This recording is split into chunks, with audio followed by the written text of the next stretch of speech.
이데일리엔 장중에 살펴보는 주요 경제 뉴스입니다. 첫 소식입니다.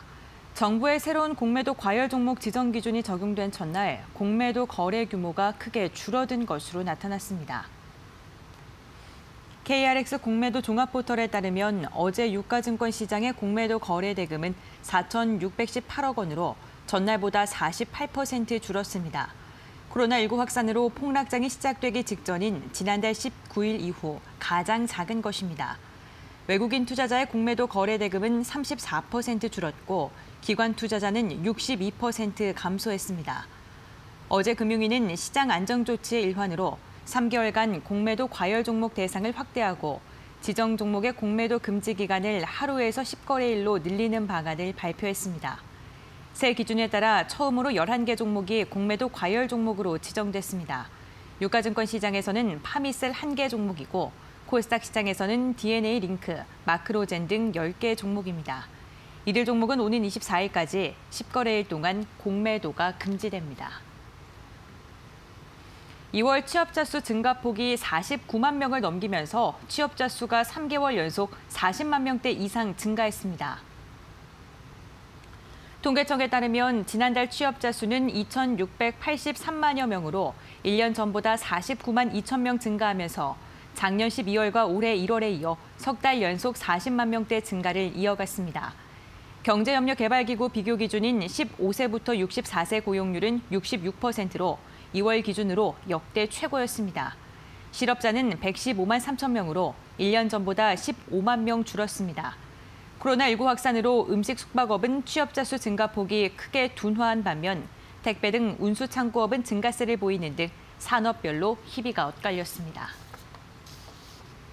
3월 들어 절대 수출액은 늘어났지만 조업일수 차이를 반영한 일평균 수출액은 줄어든 것으로 나타났습니다. 관세청에 따르면 이달 1일부터 10일까지 수출은 133억 3,900만 달러로 지난해 동기 대비 22% 늘어났습니다.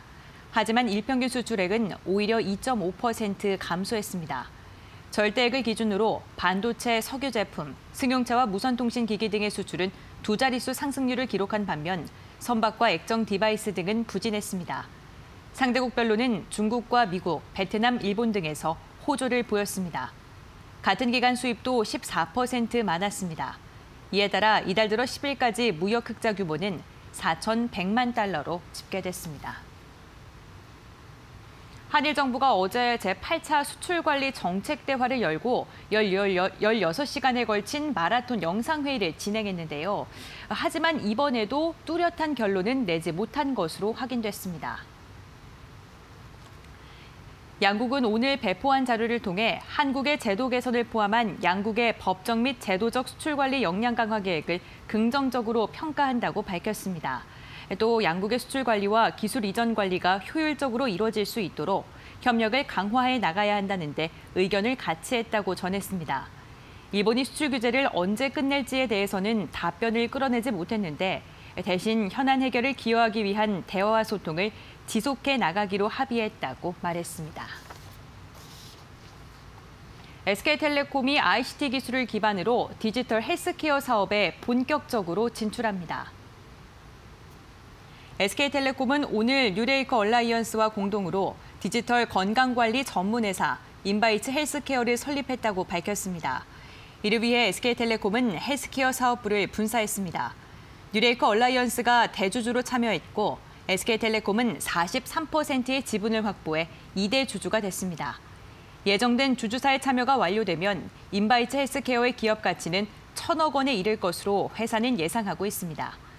SK텔레콤은 앞으로 정보 ICT 기술을 활용한 개인의 만성 질환 관리 플랫폼 구축에 나설 예정이며 SK텔레콤의 글로벌 헬스케어 사업 파트너십을 이어받아 국내 유망 중소기업들과 함께 글로벌 시장 진출도 추진할 계획입니다.